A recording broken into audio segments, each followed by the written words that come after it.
2025 లేదా 26లో డిగ్రీ లేదా బీటెక్ చదివారా? సాఫ్ట్వేర్ జాబ్ కోసం ఎదురు చూస్తున్నారా? అయితే కోడ్ జ్ఞాన్ 100 డేస్ కోర్సులో చేరండి, జాబ్ సాధించండి. నమస్కారం అలగారి రవీంద్రనాథ్ గారు. నమస్తే అండి శ్రీ గారు. ముద్రగడ పద్మనాభం గారు మరణించిన తర్వాత తన కూతురు చివరి చూపు చూద్దామని వస్తే కన్న తల్లే ఒప్పుకోలేదు. ఎందుకు అడ్డుకున్నారు అండ్ కుటుంబంలో ఏం జరిగింది? ఇది రాజకీయాలా లేదంటే కుటుంబ కలహాలా? 2024 మే 13న ఆంధ్రప్రదేశ్ రాష్ట్ర ఎన్నికలు జరిగాయి. జూన్ 4వ తేదీన ఎన్నికల యొక్క ఫలితాలు ప్రకటించబడ్డాయి. కానీ అదే సందర్భంలో జూన్ 20న అంటే 2024 జూన్ 20న మరొక సంఘటన కూడా జరిగింది. బహుశా చాలామంది మర్చిపోయి ఉంటారు. అది కూడా ముద్రగడ పద్మనాభం గారు సంబంధించిన ఒక చారిత్రాత్మక సంఘటన. కాపు ఉద్యమ నేతగా బీసీలని అంటే కాపుల్ని బీసీలో చేర్చాలని 7 సార్లు ఆమరణ నిరాదీక్ష చేసినటువంటి కాపు నాయకుడిగా చెప్పబడినటువంటి ముద్రగడ పద్మనాభం గారు తన పేరును ముద్రగడ పద్మనాభ రెడ్డిగా మార్చుకోవడం జరిగింది. గెజిట్లో, ఆంధ్రప్రదేశ్ గెజిట్లో తన పేరుని ముద్రగడ పద్మనాభరెడ్డిగా మార్చుకున్నారు. అదే దాన్ని బట్టి అర్థమవుతోంది రాజకీయాలు ఆ కుటుంబం మీద ఎంత తీవ్ర ప్రభావితాన్ని చూపించుంటాయని. పిఠాపురంలో పవన్ కళ్యాణ్ గారు గెలిస్తే తన పేరును మార్చుకుంటారని బహిరంగంగా ప్రకటన చేశారు. ఆ ప్రకటనని తన కూతురైనటువంటి క్రాంతి గారు కూడా బహిరంగంగానే ఖండించారు కూడా. పిఠాపురం అదేవిధంగా పత్తిపాడు నియోజకవర్గాలు వాళ్ళకి ఆయుపట్టుగా ఉన్నటువంటి కాన్స్టిట్యున్సీ. ఓ సందర్భంలో పిఠాపురంలో కూడా కాన్స్టిట్యున్సీలో కంటెస్ట్ చేశారు ముద్రగడ పద్మనాభం గారు. అయితే పిఠాపురంలో కానీ ఒకవేళ పవన్ కళ్యాణ్ గారు గెలిస్తే తన పేరు కాపు ఉద్యమ నాయకుడిగా ఉన్నటువంటి ముద్రగడ పద్మనాభం అన్నటువంటి పేరుని మార్చుకొని ముద్రగడ పద్మనాభరెడ్డిగా మార్చుకుంటానని బహిరంగంగా ప్రకటన చేశారు. జూన్ 4న ఫలితాలు వెలువడ్డాయి. అందులో పవన్ కళ్యాణ్ గారు పిఠాపురంలో ఎన్నిక కాబడ్డారు, అంటే విజేతగా నిలిచారు. ఇమ్మీడియట్గా తన పేరుని 20వ తారీఖు నాడు పద్మనాభ రెడ్డిగా మార్చుకున్నారు. ఇది ప్రతి ఒక్కరూ గమనించాలి. ఆయన పేరు ముద్రగడ పద్మనాభం కాదు, ముద్రగడ పద్మనాభ రెడ్డి. ఇది గెజిట్లో కూడా మార్చుకున్నారు. ఆంధ్రప్రదేశ్ గెజిట్లో కూడా అధికారికంగా ఏదో పబ్లిక్ మీట్ పెట్టి మాట్లాడుకోలేదు. గెజిట్లో కూడా తన పేరు మార్చుకున్నారు ముద్రగడ పద్మనాభరెడ్డి. 1977 నుంచి ఆయన రాజకీయ ప్రస్థానం మొదలైతే ప్రతిసారి కూడా అనేక సందర్భాల్లో వివాదాస్పదంగానే ఉండేవారు. వివాదాస్పదం ఎందుకన్నానంటే నీలం సంజీవ్ రెడ్డి గారి యొక్క ప్రేరేపితంతో 77లో 25 వయసులో ఆయన రాజకీయ అరంగేట్రం చేశారు. వారి తండ్రి గారు కూడా వీరరాఘవ గారు, ఆయన కూడా ప్రముఖంగా ఒక స్వతంత్రంగా అంటే జనతా పార్టీ తరఫున 67 ఎన్నికల్లో కూడా ఆయన పార్టిసిపేట్ చేశారు. రాజకీయ కుటుంబ నేపథ్యం కలిగినటువంటి కుటుంబం. తర్వాత ఆయన మరణాంతరం అంటే వాళ్ళ తండ్రి గారు మరణాంతరం తర్వాత కిర్లంపూడిలో జన్మించారు వీరు. దాని తర్వాత ఆయన వాళ్ళ తండ్రి గారు చనిపోయిన తర్వాత మళ్ళీ 77లో నీలం సంజీవ్ రెడ్డి గారు ఆహ్వానిస్తే 78లో జరిగిన ఎలక్షన్స్లో ఈయన కంటెస్ట్ చేయడం. 78 తర్వాత మళ్ళీ 83-80 సమయంలో మళ్ళీ ఎన్టీ రామారావు గారు తెలుగుదేశం పార్టీ స్థాపిస్తే ఆ పార్టీకి వెళ్ళారు. ఆ పార్టీలో రెవెన్యూ అండ్ ఎక్సైజ్ మంత్రిగా పనిచేస్తున్నారు. ఎక్సైజ్ మినిస్టర్గా పనిచేస్తున్న కాలంలోనే దానికి రాజీనామా చేసి రాజీవ్ గాంధీ గారిని మరలా పిలిచి అదే పత్తిపాడులో ఒక పెద్ద బహిరంగ సభ ఏర్పాటు చేసి కాంగ్రెస్ పార్టీలో చేరారు. అంటే జనతా పార్టీ నుంచి టీడీపీకి వచ్చారు. టీడీపీ నుంచి మళ్ళీ కాంగ్రెస్ పార్టీకి వెళ్ళారు. కాంగ్రెస్ పార్టీలో మరి చెన్నారెడ్డి గారి హయాంలో ఒకసారి ఫస్ట్ టైం ఎలక్షన్స్ గెలిచారు. రెండోసారి కంటెస్ట్ చేస్తే మళ్ళీ ఆ నియోజకవర్గంలో ఓడిపోతే మళ్ళీ ఎగిరి మళ్ళీ తెలుగుదేశం పార్టీ కూటమి గుటిగా చేరారు. మళ్ళీ అక్కడ 2-3 సార్లు ఆయన కంటెస్ట్ చేశారు. ఒకసారి స్వతంత్ర అభ్యర్థిగా కూడా కంటెస్ట్ చేశారు.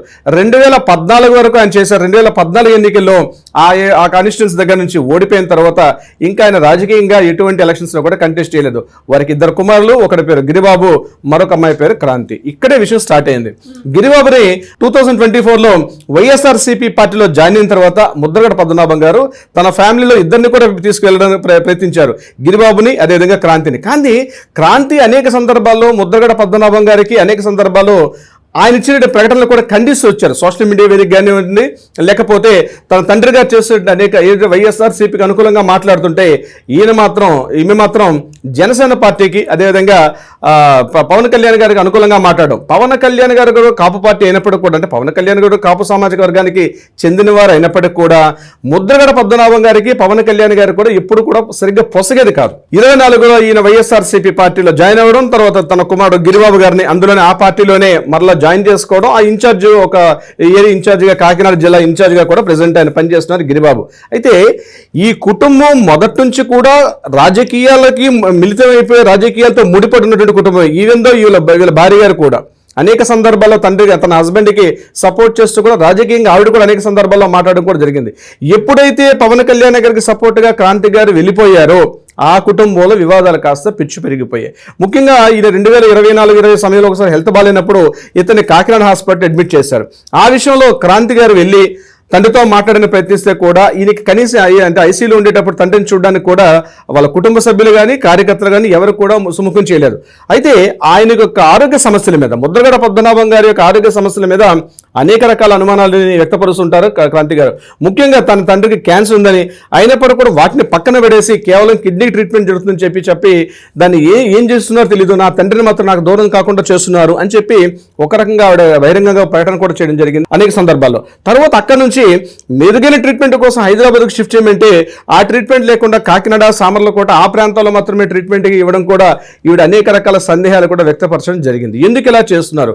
ఇది ఒక కోణం అయితే, మొదటి నుంచి కూడా ముద్రగడ పద్మనాభం గారు సనాతన ఆచారాలకి కొన్ని సంప్రదాయాలకి డెఫినెట్గా తను చెప్పడం జరిగింది అనేక సందర్భాల్లో. ముఖ్యంగా తను చనిపోయిన తర్వాత తన భార్య యొక్క పసుపు కుంకుమలు తీయడంలో కానీ, మంగళసూత్రంలో కానీ ఇట్లాంటివి ఏవి కూడా తీయకుండా ఎప్పుడు కూడా ఎలా ఉండేదో అలాగే ఉండాలని చెప్పి అనేక సందర్భాల్లో కార్యకర్తల దగ్గర, కుటుంబ సభ్యుల దగ్గర కూడా చెప్పినట్టుగా కూడా మనకి తెలుస్తూ ఉంది విషయాలు.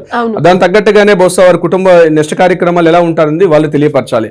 మరొక ఇంపార్టెంట్ పాయింట్ ఏంటంటే, చనిపోయిన తర్వాత కర్మకాండలు అంటే ఈ దహన సంస్కారాలు చేయకుండా తనని సమాధిగా చేసి ఇంటి ముందే మాత్రమే ఒక మామిడి చెట్టు ఉంటుంది, ఆ ఇంటి ముందు ఆ కిర్లంపూడిలో వాడి స్వగృహంలో అక్కడే సమాధి చేయమని చెప్పడం కూడా జరిగింది. అంటే ఈ అటాచ్మెంట్ ఫ్యామిలీ దగ్గరగా ఉంటారంటే ఫీలింగ్, అంటే ఆధునిక భావాలు ఉండేవి ఆయనలో కూడా.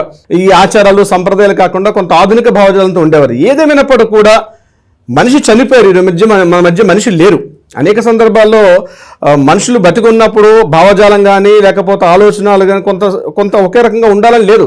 అనేక ఫ్యామిలీస్లో మనం కూడా చూస్తుంటాం, ఒకే కుటుంబంలో ఉన్నవారు తండ్రి కొడుకులకి కూతుర్ల మధ్య కూడా విభేదాలు వస్తుంటాయి. తండ్రి వేరే పార్టీ ఉంటే కొడుకు వేరే పార్టీకి వెళ్ళడం ఇలాంటివి జరుగుతుండే. కానీ చనిపోయినప్పుడు మాత్రం కుటుంబం మొత్తం కూడా సమిష్టిగా ఉండడం అనేది అనేక సందర్భాల్లో మనం చూస్తాం. కానీ దాన్ని బ్రేక్ చేస్తూ ఈరోజు జరిగిన సంఘటన మాత్రం ఎవరు కూడా హర్షించారు. ఎందుకంటే రాజకీయాల్లో ఒకప్పుడు రాజశేఖర రెడ్డి గారు దివంగతులైనప్పుడు చంద్రబాబు నాయుడు గారికి రాజశేఖర రెడ్డి గారి మధ్య ఎంత విభేదాలు ఉండేవి. కానీ వారు చనిపోయిన తర్వాత ఒకరికొకరు మాట్లాడుకోవడం, అంటే ఆ కార్యక్రమాలకు అటెండ్ అవ్వడం ఇట్లాంటివి కూడా జరిగేది. కానీ ఈరోజు రాష్ట్రంలో జరుగుతున్నటువంటి, ముఖ్యంగా ఆంధ్రప్రదేశ్ రాష్ట్రం జరుగుతున్నటువంటి ఏవైతే ఈ కుల రాజకీయాల కంపు ఏదైతే ఉందో దీనికి ఫుల్ స్టాప్ పెట్టాల్సిన అవసరం అవుతుంది. ఇది కానీ పెరిగితే మొత్తం మన సమాజానికే ప్రమాదం. రాబోయే తరాలకి ఆ కులాల యొక్క మకిల్ని అంటగట్టి రాబోయే తరాలని మాత్రం మనం దూరం చేసుకోవద్దు. మన మధ్య ఐక్యత ఉండాలి.